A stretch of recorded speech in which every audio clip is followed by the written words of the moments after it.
வெற்றி பேரணியில் உயிரிழந்தோருக்கு ஆர்சிபி அணி இரங்கல் தெரிவித்திருக்கிறது. கூடுதல் விவரங்களை செய்தியாளர் சதீஷ் வழங்க கேட்கலாம். சதீஷ் வணக்கம், விவரங்களை பதிவு பண்ணலாம். சதீஷ் வணக்கம் அருண். நேற்றைய தினம் 17 ஆண்டுகளுக்கு பிறகு ஆர்சிபி அணி ஐபிஎல் கோப்பையை வென்றதை தொடர்ந்து இன்றைய தினம் பெங்களூரில் மிகப்பெரிய ஒரு வெற்றி கொண்டாட்டத்திற்கு ஏற்பாடு செய்யப்பட்டிருந்தது. முதற்கட்டமாக வெற்றி பேரணியாக அறிவிக்கப்பட்டது. பின்னர் சின்னசாமி மைதானத்திற்கு மாற்றப்பட்டது. சின்னசாமி மைதானத்திற்கு ஒரே நேரத்தில் லட்சக்கணக்கான ரசிகர்கள் கூடியதால் அங்கு கூட்ட நெரிசல் ஏற்பட்டது. இதில் 11 பேர் பலியாகி இருக்கிறார்கள், 33 பேர் படுகாயமடைந்திருக்கிறார்கள்.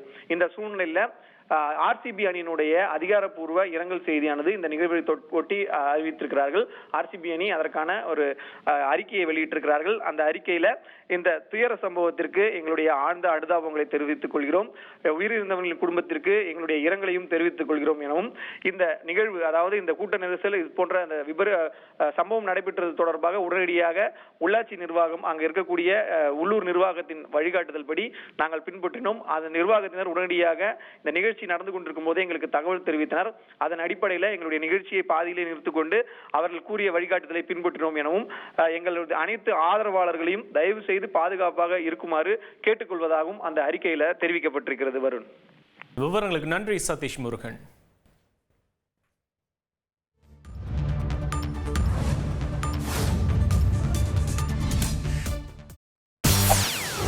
செய்திகளை உடனுக்குடன் தெரிந்து கொள்ள உடனே சப்ஸ்கிரைப் பண்ணுங்க.